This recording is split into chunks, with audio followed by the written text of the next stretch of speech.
Hello. Magde-demo ako kung paano mag-input ng expense dito sa ating expense tracker.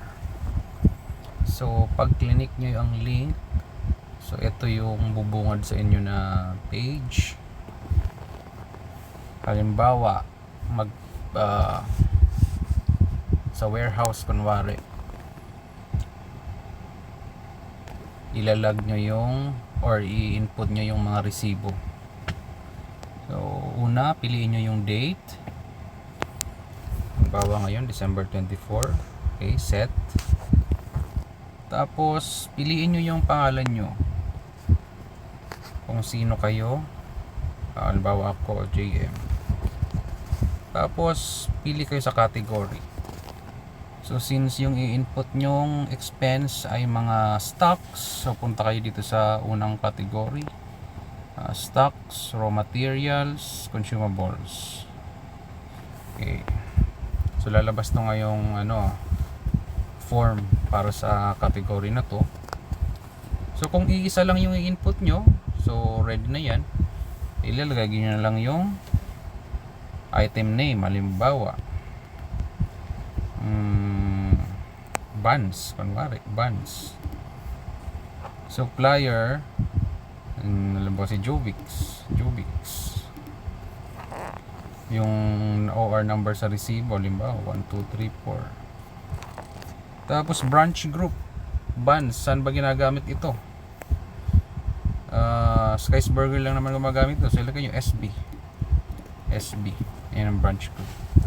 So ang branch group is either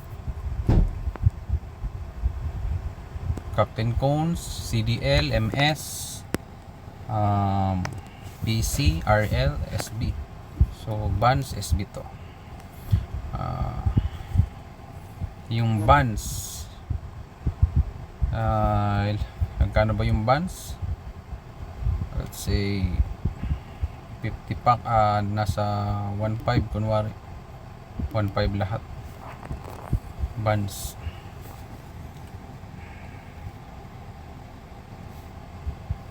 Tapos dito sa notes, dito na lang sa item name, pwede yung dito na lang din ilagay Buns. Let's say 60 pack. Ayan na. Kung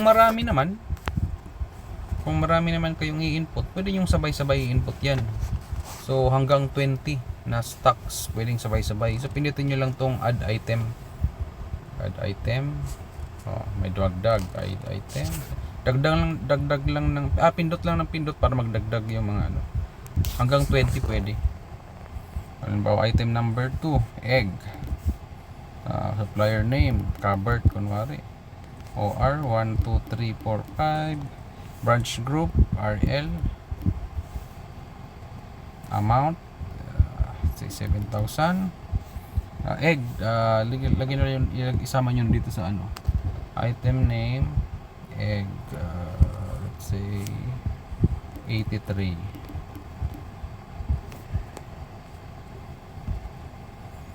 Okay, number 3 kunwari babang stocks, kunwari dalawa lang, so remove nyo na lang tong item number 3, press nyo yung remove. Tapos description, or kung meron, kung wala, leave nyo lang blank. Okay, so ngayon pindutin nyo tong add expense sa pinakababa. Okay, add expense.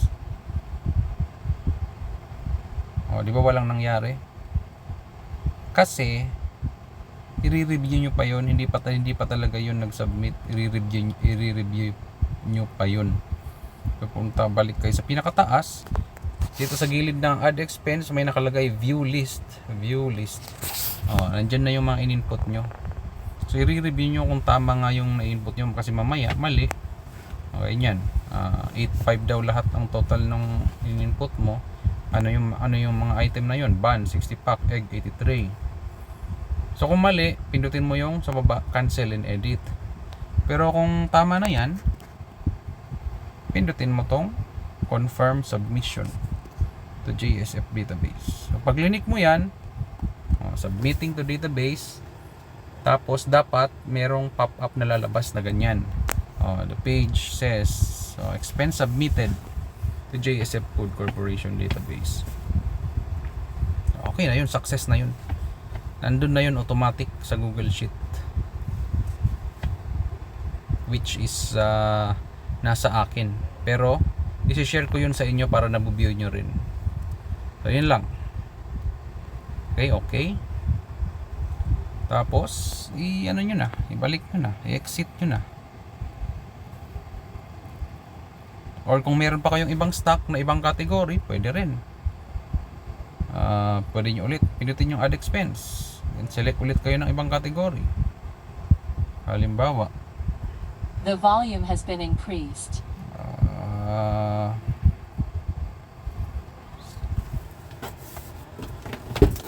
Tawag.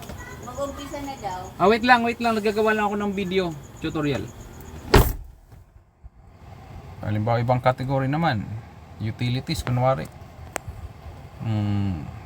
Anong branch ba yon?